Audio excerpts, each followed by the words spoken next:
My husband died in battle. I remained a widow for 8 years, spent my entire dowry to prop up this crumbling marquis's manor, and even earned him a chastity memorial arch. Before dying, I coughed up blood, but still paved the way for my son. But my dear eldest son personally brought me a bowl of poison, smiling as he sent me to my death.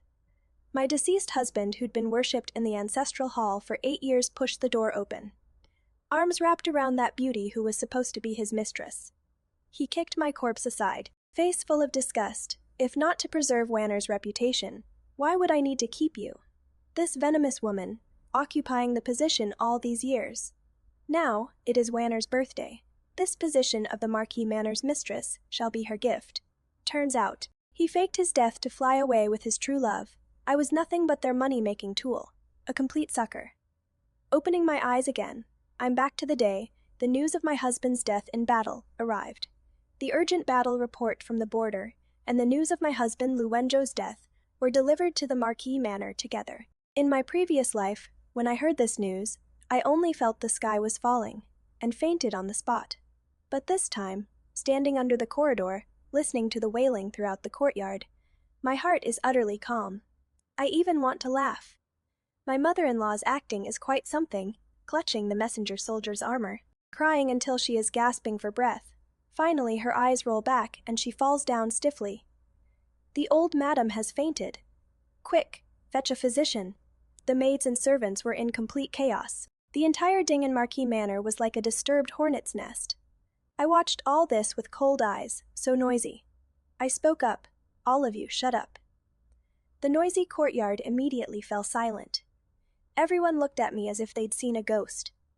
I walked up to the steward, expressionless as I gave orders. Effective immediately, close the manor gates. Entry only, no exit. Everyone in the manor wear mourning clothes. Also, dismiss all kitchen procurement staff, remove all meat and greasy food. Since we're mourning, we need to look like we're mourning. The steward was stunned. Madam, this doesn't follow protocol. My eyes turned cold as I sneered. Protocol. In this manor now, I am the protocol.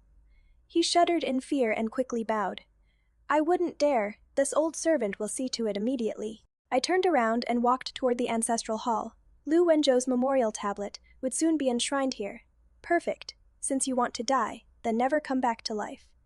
An hour later, my dear eldest son, the future young Marquis Lu Heng, burst in like a little cannonball, fuming with anger. Mother, what gives you the right to stop the kitchen from making meat? I'm still growing. You want me to gnaw on pickled vegetables and drink thin porridge. He was only 8 years old, but had already been raised to be completely lawless. In my previous life, I obeyed him in everything, held him in my mouth afraid he'd melt, and ended up raising a beast who could personally poison his birth mother to death, just to please his birth father. Looking at that face of his, 7 parts similar to Lu Wenzhou's, I felt not a shred of maternal love in my heart, only disgust. Your father's corpse is barely cold, and you, as the legitimate son, instead of grieving, only think about eating meat. Lu Heng was startled by my unprecedented severity, but quickly stiffened his neck in defiance, looking completely self-righteous.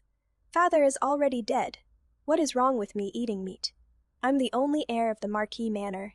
I'll do whatever I want. Smack. A loud slap, crisp and pleasant to the ear. Lu Heng was struck and spun half a circle on the spot, covering his face, looking at me in disbelief.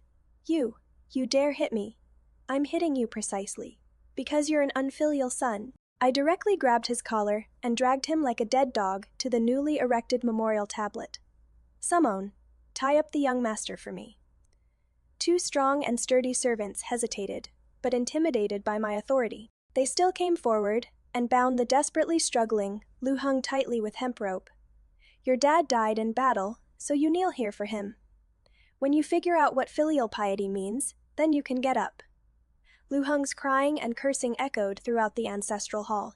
You poisonous woman, crazy hag, I'm going to tell grandmother. I turned a deaf ear, only facing the memorial tablet, pulling out a cold smile. Lu Wenzhou, your good son, I've already disciplined him for you first. In this life, that whole gentle education approach won't work anymore. I believe in spare the rod and spoil the child, or rather, create a cripple. Everyone in the entire household watched me, not daring to breathe too loudly. Their instincts were right. Having crawled back from hell, I'm no longer that gentle and virtuous Shenru. I'm a vengeful ghost here to claim lives. Early the next morning, the creditors showed up, right on time, to block the door. The Ding and Marquis Manor had long been emptied out. Lu Wenzhou, just like his father, was nothing but a useless wastrel who only knew pleasure, not only squandering the family fortune, but also racking up a pile of rotten debts. If it weren't for my generous dowry filling the gaps, this manor's facade would have been stripped bare long ago. My mother-in-law, supported by servant girls, started wailing like she was at a funeral the moment she saw me. Shenru, you still have the nerve to stand there. What sins did our Lu family commit to marry a jinx like you? Wenzhou's body is barely cold, and you're just going to watch as these people tear the manor apart. As she spoke, her bony claw-like hand reached for my sleeve. Her true intentions revealed. Where is your dowry? Hand it over quickly. We need to plug these holes first. Here we go again. In my previous life, this was exactly how she morally blackmailed me, and I foolishly dumped my entire fortune into this bottomless pit. This time, dream on. I gently dodged her hand and took the opportunity to drop to my knees with a thud, crying even more miserably than her, my acting skills soaring. Mother, you're trying to drive your daughter-in-law to death. My husband died in battle, and I'm just a woman with no one to rely on. Where would I have any money? As the old saying goes, when the husband dies, follow the son. Now Henger is the heir of the Marquis estate, so this debt should rightfully be borne by him. I see that Henger's jade pendant and longevity lock are worth some money. My mother-in-law froze. Henger is just a child.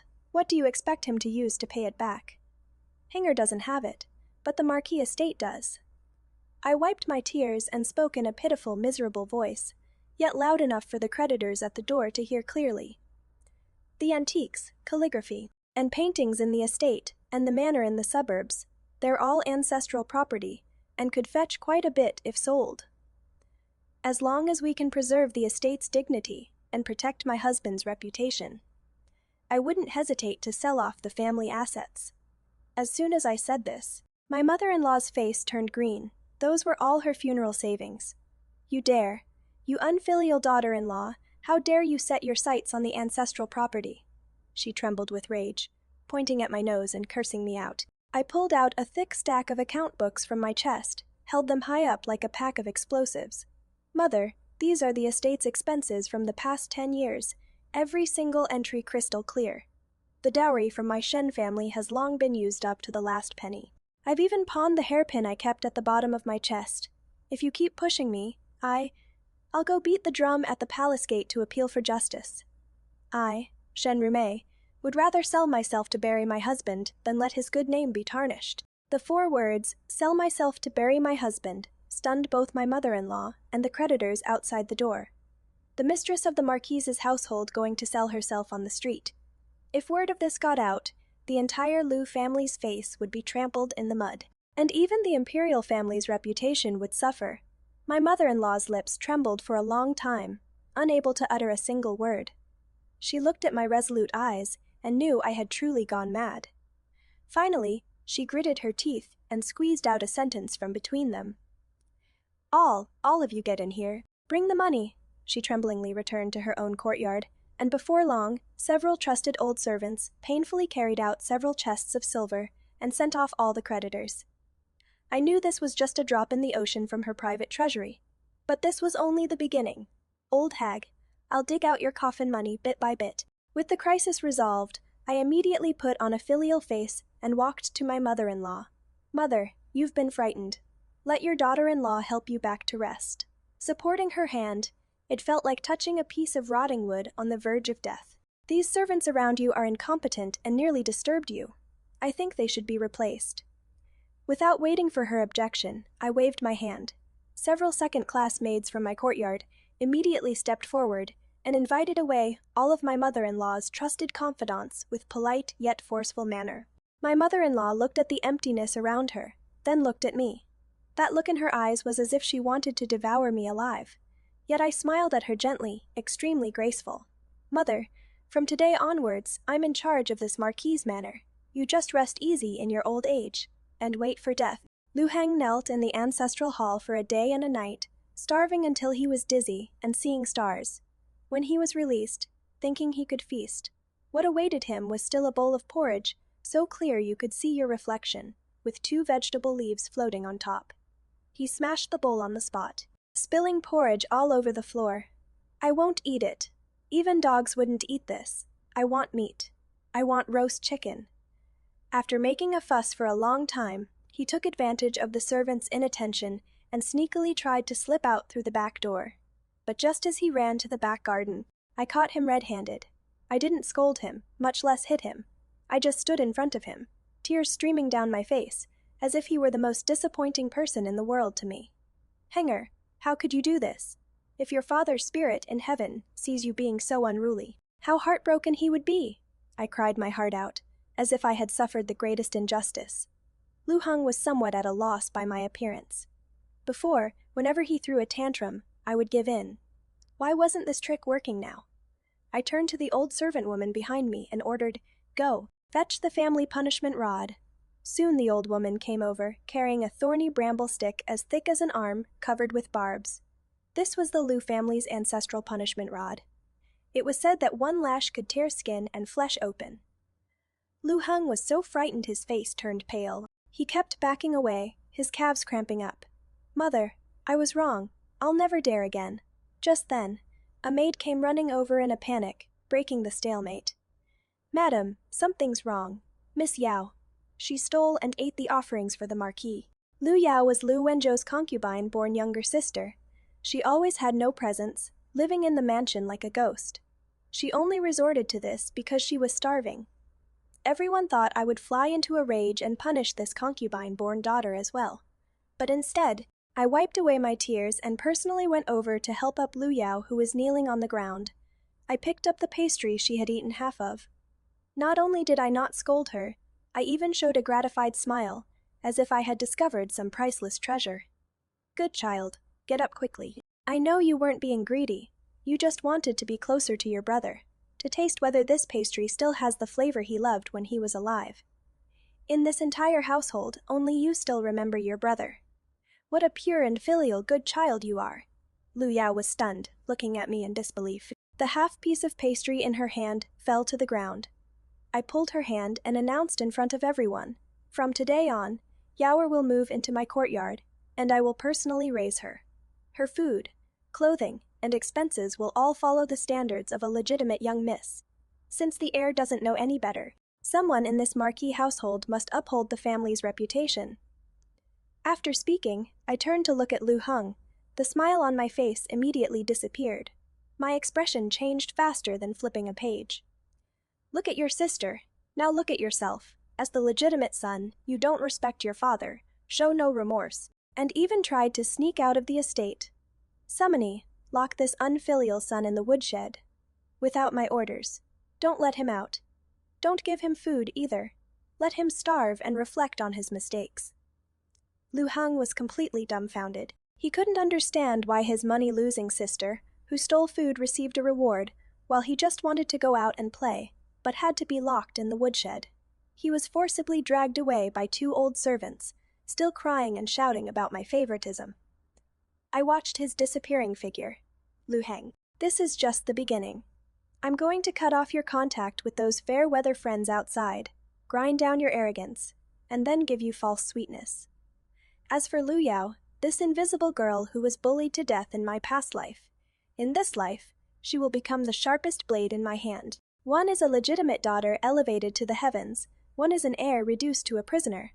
I really look forward to this good show." 3 days later, my trusted confidant planted outside the estate brought back a shocking piece of news. He saw Lu Wenzhou, who had died in battle, at a villa on the outskirts of the city, as expected. Not only was he alive and well, he had even opened a calligraphy and painting shop at the villa, with his true love Lu Wanner, living quite the peaceful and idyllic life. My heart didn't waver in the slightest. I even wanted to applaud his acting skills. I changed into the most inconspicuous coarse cloth clothing, and quietly left the estate through the back door, standing outside that elegant villa, through the window. I witnessed the most disgusting scene of my life. Lu Wenzhou was holding Lu Wanner by the waist, teaching her to paint hand in hand, absolutely lovey-dovey, and my dear son Lu Heng had somehow run out of the woodshed. He was sitting beside them, happily eating the pastries Lu Wanner fed him, laughing without a care in the world. A family of 3, harmonious and happy, making me look like a superfluous joke. I heard Lu Heng complain, "Dad, Mother is awful. She makes me drink porridge every day and locks me up, like a crazy woman." Lu Wanner gently stroked his head, her voice sickeningly sweet. "Good boy Hunger. Your mother is just in a bad mood after all.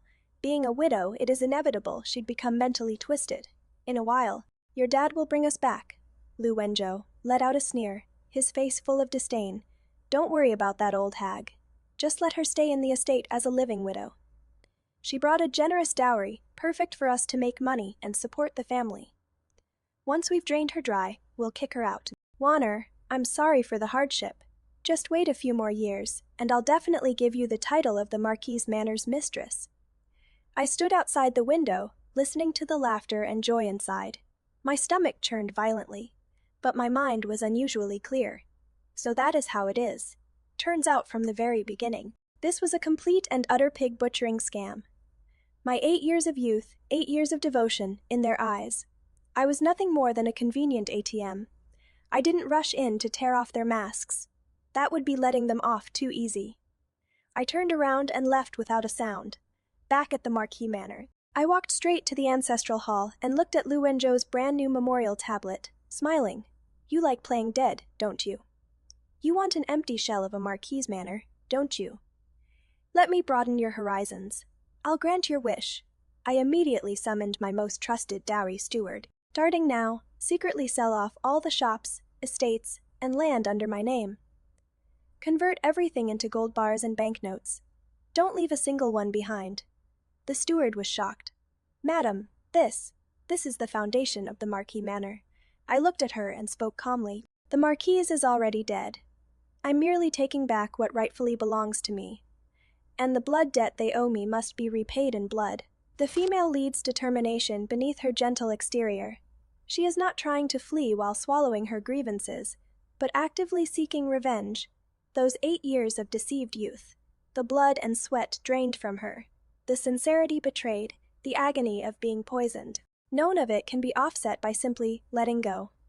She wants to reclaim her property, cut off the scumbag and his mistress's livelihood, and make them pay a painful price for their evil deeds. What hits me hardest in this passage is the female lead's transformation from tool person to one in control. In her previous life, she treated the Marquis Manor as home, her husband and son as her destination, only to end up with her family destroyed and herself dead. In this life, she understands that the true foundation was never some mansion or title, but the money in her own hands, the clarity in her mind, and the bottom line she'll never compromise.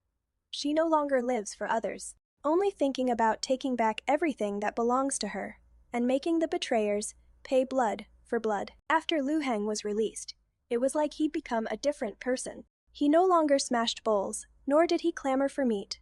He just looked at me with a gloomy, venomous gaze, like a viper waiting to strike. I pretended not to notice, and instead showed him a loving maternal smile, my acting skills back online. "Hunger, it is Mother's fault. I was too grief-stricken these past few days, and took it out on you. Now that your father is gone, you are the Marquis Manor's only hope. Mother must cultivate you well." In front of all the servants in the manor, I announced with great fanfare that I would hire the best tutors in the entire capital for Lu Heng. My mother-in-law thought I had finally come around. Her face rarely showed some color, believing I had finally returned to the track of being a virtuous wife and good mother. Lu Heng was also stunned, the venomous look in his eyes turning into confusion. I quickly found 3 famous teachers for him. One taught classics, spouting zarchant constantly, yet couldn't even recite the entire Analects.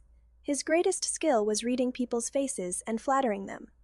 One taught martial arts, sporting a beer belly, panting after just a few steps, only capable of bragging about his past glory days. And one taught calligraphy and painting, whose attempt to paint a tiger ended up looking like a dog, yet was best at praising others for having character and backbone. I offered them extremely high salaries with only one requirement. My hanger is the orphan of a marquise, exceptionally intelligent. Just praise him to death. Whatever he wants to do, let him do it. Don't restrain his nature at all. Let him grow up happy. The three famous teachers understood perfectly, taking money to do the job. Who couldn't do that? Thus Lu Heng's study hall became a playground for cockfighting and dog racing. His nonsensical crooked poems were praised by the classics teacher as having the style of Li Bai. Practically the god of literature descended to earth. His shoddy kung fu was lauded by the martial arts teacher as having the courage of the hegemon king, saying even Elibu Reborn wouldn't compare. His chicken scratch characters were framed by the calligraphy teacher, claiming they had the air of a master. Wild cursive that could shake heaven and earth and move ghosts and gods. Lu Heng quickly became completely lost in this sugar-coated bombardment. He began to believe that he was an unparalleled genius, and that his previous setbacks were all because I, his mother, didn't recognize talent. At school, he openly brought servants to fight crickets, and even broke the teacher's ruler. The teacher pretended to complain about it to me, in front of Lu Heng. I cursed the teacher out completely. The Marquise's body is barely cold, and you dare to be harsh on his only flesh and blood. He is still a child. What is wrong with being a bit playful? Geniuses are always different from others. As a teacher, can't you be more tolerant? I stuffed a silver ingot into the teacher's hand and sent him away. Turning around, Lu Heng was looking at me triumphantly, as if showing off his victory. I patted his head, my face full of indulgence, but sneering inwardly. My hanger is so capable. At the same time, in my study, Lu Yao was lying on the desk, stroke by stroke following me to learn how to read account books. She was very smart and very patient, absorbing knowledge like a sponge. I handed her an inconspicuous little silk shop that I owned. Yaoer, this shop will be yours to practice with from now on. Don't be afraid of losing money. If you lose it, sister-in-law will make it up for you. You just need to remember how to turn silver into more silver, and also how to calculate people's hearts into the equation. Lu Yao nodded emphatically, her eyes sparkling with a light I had never seen before, looking at her serious profile, then looking out the window at Lu Heng, who had already been spoiled into a good-for-nothing. My smile grew deeper and deeper. Lu Wenzhou, aren't you most proud of this precious son of yours? I'll personally raise him into an illiterate wastrel who can't recognize a basketful of words and only knows how to cause trouble. And the concubine-born younger sister you look down upon the most will inherit everything I have. Guess what? When you come back that day and see this scene, won't your expression be quite spectacular? As soon as the autumn wind rose, my mother-in-law fell ill. Calling it illness, it was actually just me making her so angry that her liver qi stagnated. Plus being accustomed to fine clothes and rich food, she couldn't bear even a bit of hardship. She lay in bed, whimpering to the newly replaced maid, "I want a bowl of bird's nest soup to soothe my throat." The maid came trembling to report to me. I personally went to the kitchen and carefully prepared a bowl of soup for her, in front of a room full of servants. I carried a chipped broken bowl and walked into my mother-in-law's room. "Mother, the bird's nest you wanted is here." My mother-in-law struggled to sit up, and when she saw those few wilted wild vegetable leaves in the bowl and the thin watery soup, her eyes went wide. "Shen Rumei, this is what you call bird's nest. Are you feeding pigs?" I dropped to my knees with a thud, tears coming on command. "It is really a shame I didn't go into opera. Mother, your daughter-in-law is unfilial. Now the household really can't make ends meet. My husband's pension still hasn't come through, and the creditors keep showing up at our door every day. This bowl of wild vegetable soup, I personally went to the back mountain to dig it up for you, bit by bit. Look at my hands." I held out both hands, covered with deliberately made tiny cuts and dirt. "As long as you can get better, I'm willing to endure any amount of hardship." Mother-in-law looked at my hands, then at that bowl of wild vegetable soup, and got so angry she nearly choked, breaking into violent coughs. You vicious woman, you're trying to starve me to death." I cried even more pitifully. "Mother, how can you think of me that way? I'm doing all this for the Marquise's household for you. These days, wild vegetables are organic food. They're expensive." The servants watched my tear-streaked performance, then looked at the old lady trembling with rage on her sict. Their eyes filled with sympathy and admiration. They all felt that being the Marquise's wife was far too difficult for me, far too noble. Mother-in-law's condition worsened from my provocation, and she finally made up her mind to contact Lu Wenzhou. Taking advantage of the deep night, She secretly released a carrier pigeon.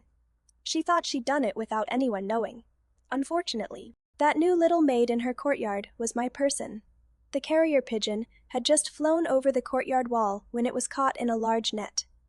I got that heartfelt letter, which clearly stated that Lu Wenzhou should hurry up and find a way to get some money, saying that his mother was about to be tortured to death by me. This evil daughter-in-law. I let out a cold laugh and burned the letter until nothing was left. The next day, in Lu Yao's lunch, there was an extra bowl of fragrant pigeon soup. Sister-in-law, this is. I wiped the grease from the corner of her mouth. To nourish your body. You've been working too hard lately learning household management from me. This pigeon flew here from the old madam's place. Very nourishing. Lu Yao drank the soup without asking anything. We both knew what was going on. Having cut off my mother-in-law's escape route, I still wasn't planning to stop. I had the steward spread a new rumor in all the major tea houses throughout the capital. I didn't say the Marquis household was poor. That would be too crude. Instead, the rumor said that the feng shui of the Ding'an Marquis household had gone wrong. That it was an unlucky place that brought death to husbands and sons. That the Marquis had died unjustly with heavy resentment, and had been wandering the outskirts of the city lately. Once this news spread, the entire capital was abuzz with gossip. Those high officials and nobles believed in such things the most. Soon, Lu Wenzhou's business at the Qingfeng Yaji calligraphy and painting shop in the suburbs plummeted. After all, who would buy paintings by a marquis who was cursed to death? Wouldn't that be inviting bad luck upon themselves? Lu Wenzhou, I'm not only going to leave you penniless, I'm also going to ruin your reputation, cut off your supplies, then destroy your name. Let's see how long you and that precious little Wanner can last. Whether love really is enough to live on. Just as I expected, Lu Wenzhou's calligraphy and painting shop folded pretty quickly. Lu Wanner was used to being pampered and waited on hand and foot. There was no way she could handle this kind of hand-to-mouth lifestyle. She started picking fights with Lu Wenzhou every single day, pushing him to go back to the manor. Wenzhou, let's go back. You're the Marquis. Why should that woman get to take over the manor? If we keep waiting, Heng is gonna be ruined by her. Just yesterday, he stole the neighbor Wang Ermazi's chicken. Lu Wenzhou was driven to his wits' end by her constant nagging, yet he couldn't scrape together a single coin. The once dashing and talented young man had turned into a useless wretch who did nothing but sigh. Right at that moment, an even bigger problem came knocking. Lu Heng had been gambling outside and racked up a massive debt of a full 500 taels. He got beaten black and blue by the gambling den's guys. Then came crying and wailing back to the side residence to shake his old man down for money. Dad, give me money. They're gonna beat me to death if you don't. Lu Wenzhou looked at this worthless son of his and shook with rage, then smacked him across the face. Where am I supposed to get money? Your mother already cleaned us out. Father and son got into it right then and there, digging up each other's dirt. Quite the spectacle. In his desperation, Lu Heng actually got a crooked idea in his head. Taking advantage of Lu Wanner's inattention, he stole a jewelry box she had placed on her vanity table, which contained all her most treasured hairpins and jewelry. He took the jewelry box and ran to the gambling den to pay off his debt. When Lu Wanner discovered her jewelry was missing, she went crazy on the spot, her shrew-like cursing potential completely erupting. Lu Wenzhou, look at the good son you've raised. He stole my things. That is my dowry, my life. I'm done with you. The separate residence became chaotic with chickens flying and dogs jumping, father and son turning against each other, lovers growing apart. This spectacle of dogs biting dogs quickly reached my ears. Listening to my trusted aide's report, I leisurely took a sip of tea, truly fragrant. The time had come. I instructed a servant woman from my courtyard, go to the largest gambling house in Changle district and find someone called Brother Bao. Tell him that Lu Heng, who owes you money although his father is a pauper, he still has a pretty nice property in the suburbs. Give him the address. Remember, make it sound more pitiful to stir up Brother Bao's sympathy and greed. The servant woman understood immediately and left at once. I put down my teacup, looking out the window, my gaze sharp as a knife. Lu Wenzhou, you want to hide outside and enjoy your peace. I'm going to drag you out of your rat hole. You care so much about your Wanner. I'll make you watch with your own eyes as she is driven to a dead end because of you, because of your good son. I want to see how you, A dead Marquis of Dingen will handle this situation when the gambling house thugs come knocking to take away your last shelter. Brother Bao moved quickly. Professional teams really are different. The next day, he brought a group of fierce-looking thugs and kicked down the main gate of Lu Wenzhou's villa. When they discovered that the broke father of the deader Lu Heng was actually the rumored fallen in battle, Marquis of Dingen, everyone was shocked. But after the surprise came even greater greed. A living marquis was worth far more than a run-down courtyard. This was practically a walking money tree. They not only took the villa, but also robbed Lu Wenzhou and Lu Wanner of everything valuable on them, not even sparing the wooden hairpin on Lu Wanner's head. Lu Wenzhou tasted for the first time what it meant to cry out with no response from heaven or earth. His status as a dead man meant he didn't even dare report to the authorities. With nowhere else to turn, he finally made the only choice left. We're going back to the manor, Wanner, Hinger, we're going home. I'm the Marquis. I'm the master there.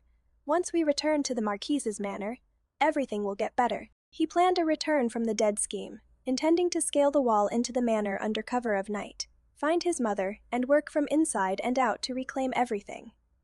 He thought that once he appeared, everything would return to normal. Naive. What he didn't know was that a much bigger net had already been spread wide open, just waiting for the fish to swim in. The very same day he decided to head back home. I was making a big show of setting things up at the Marquis's manor. The manor was decked out with lanterns and banners, but white mourning flags hung alongside them, giving off a vibe that was impossible to describe. Like holding a ghost wedding for someone still alive. In the ancestral hall, incense burned thick, and offerings were piled up like a mountain. I had invited all the clan elders of the Lu family, along with a few prominent figures from the capital. Dear uncles and elders, today marks the 3rd anniversary of my late husband Wenzhou's birth into the afterlife. As his wife, it is only right that I give him a proper send-off, to comfort his spirit in heaven. After all, the dead must be honored above all else. The clan elders all nodded, praising me for being virtuous and considerate. A true asset to the Lu family, mother-in-law was being held up by a maid, watching this lively yet unsettling scene with nothing but fear and unease written all over her face. She looked like she wanted to say something, but a single glance from me sent it right back down her throat. The night grew late, and the guests were having a grand time. Right at that moment, a figure looking utterly disheveled came sneaking over the wall from the back courtyard. It was none other than Lu Wenzhou. The moment he hit the ground, before he could even catch his breath, 7 or 8 guards armed with clubs came charging out of the darkness. Stop, thief. There is an intruder in the manor. These guards were ones I'd hired at great expense from a security outfit, every single one of them highly skilled and absolutely ruthless when they struck. They didn't give Lu Wenzhou any chance to explain at all, and the chaotic clubs came down on him. Lu Wenzhou desperately shouted, "Stop, I'm the Marquis. I'm Lu Wenzhou." The head of the guards sneered coldly and smacked a club on his back. "What Marquis are you?" "We only follow Madam's orders," Madam said. "There is a thief in the mansion, so you're a thief. Beat him." Clubs rained down like hail. Amid the screams of agony, a crisp sound of bone cracking was particularly pleasing to the ear. Lu Wenzhou's leg was broken on the spot.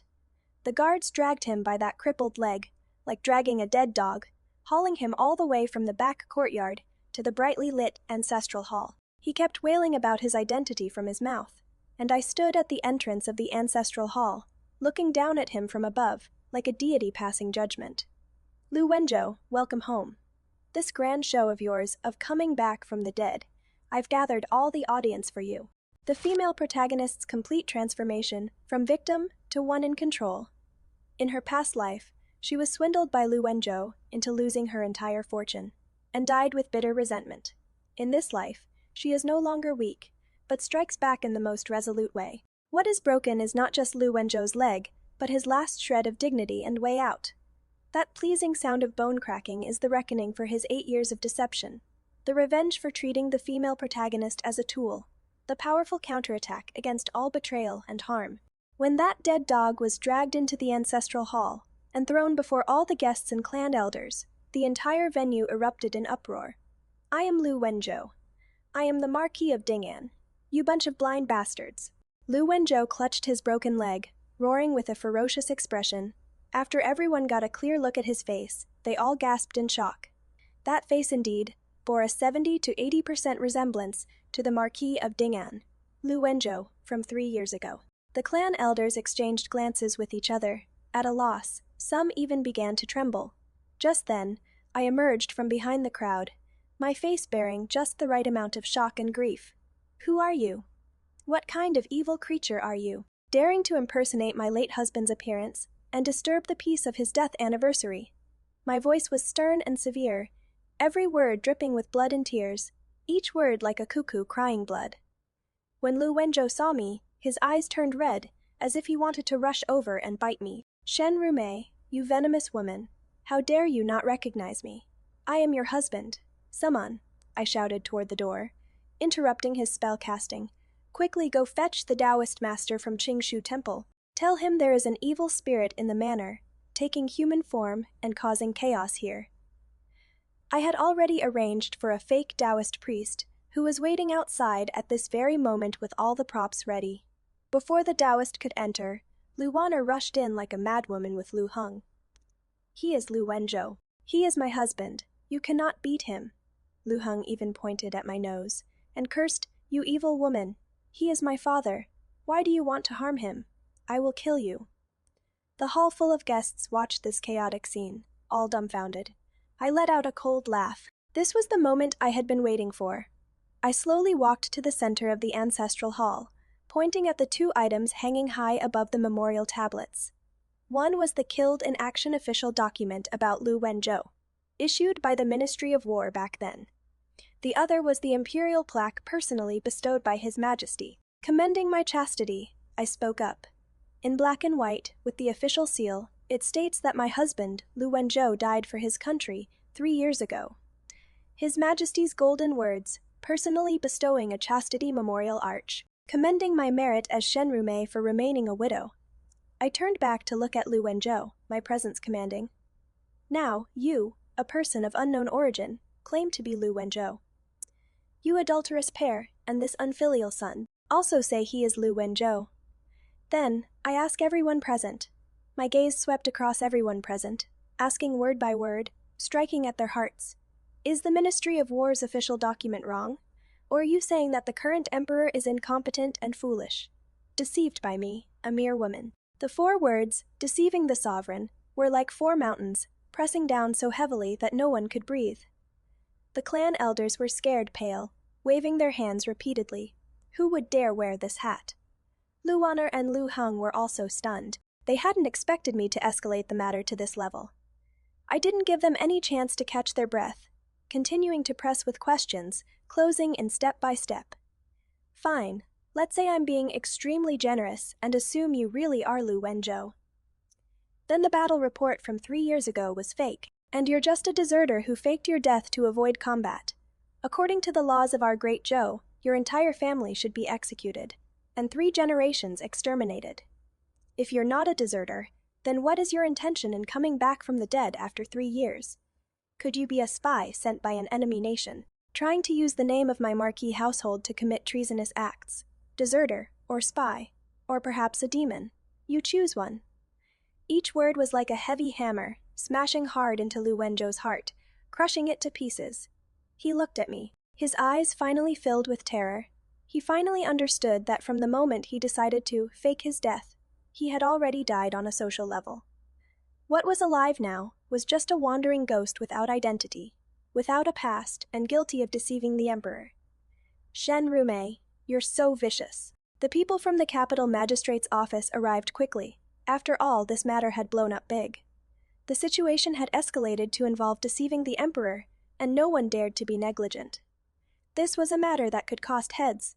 Both witness and physical evidence were present. The evidence of how Lu Wenzhou had bribed his military colleagues back then to fabricate the false death report was accidentally dug up by my people in the study of the Bia estate. And the fact that he'd been out there living it up with Lu Wanner for the past 3 years had countless neighbors who could vouch for it. There was no wriggling out of it. The evidence was rock solid, and there was no hope of overturning the verdict. The ruling came down fast, shockingly fast.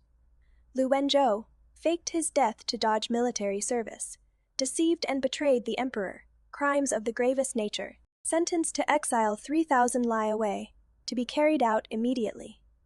Luaner, acting as an accomplice, knowingly and willfully, bringing disgrace upon the family, to be consigned to the Jiaofeng division for life, with no possibility of redemption. That mother-in-law of mine who'd been faking illness all along, when she heard the verdict, she couldn't take the shock right then and there, never caught her next breath, and had a real stroke that left her paralyzed and speechless, only able to drool with her mouth twisted to one side. And my dear son, Lu Heng, for harboring a criminal, on top of the massive gambling debts he'd racked up before, was officially stripped of his position as heir, reduced to a commoner, and kicked out of the Marquise's manor. The last time I saw him was on a snowy day. He was in rags, huddled in a street corner, fighting a stray dog over a cold steamed bun, his face covered in frostbitten sores. When he saw my carriage passing by, he tried to rush over, calling out "Mom," but got kicked away by a guard and rolled several times through the snow. I couldn't even be bothered to lift the curtain. The Lu family was finished, completely finished. Once I'd taken care of all of this, I submitted one final memorial to the throne. I petitioned the emperor, stating that the Lu family had no virtue. The husband was a deserter, the son was a gambler, and the mother-in-law was unkind. As a wife and mother, I truly had no face left, and was too ashamed to face our ancestors. I voluntarily returned the imperial mandate and chastity memorial arch, personally bestowed by His Majesty, divorced the Lu family, and established my own household. I only asked to take with me the concubine's daughter Lu Yao, whom I had always raised, and who had a pure and kind nature, along with my dowry. The emperor greatly praised me, this wronged, virtuous woman who had suffered so much injustice. Not only did he grant my request, but he also rewarded me with an additional estate in the outskirts of the capital, and 1,000 taels of gold as compensation for emotional distress.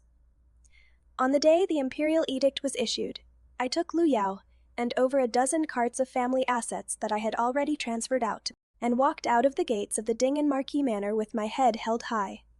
That cage where I had spent 8 years of my youth, blood, and tears now only had a paralyzed old hag left, along with a courtyard full of desolation.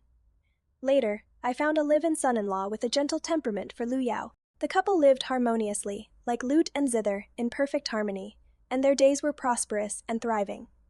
I taught her all my business skills and methods. As for myself, I became the richest and most carefree single wealthy woman in the capital. In my leisure time, I'd listen to little tunes, watch song and dance performances, and occasionally hear some rumors from the border regions. It is said that the exiled deserter couldn't survive the first winter and froze to death on the road, his corpse even gnawed on by wild wolves. And in the Jiaofeng bureau, there was now an added crazy woman who kept saying she was the Marquise's wife, getting beaten every day. Hearing all this, I just smiled, picked up the fine grape wine beside me, and drank it all in one gulp. Everything in life is bitter, only making money is sweet. In this life, I finally lived once for myself. The sunshine is just right, the breeze is gentle. How wonderful. A woman's value is never limited to family. Living for oneself is the ultimate romance.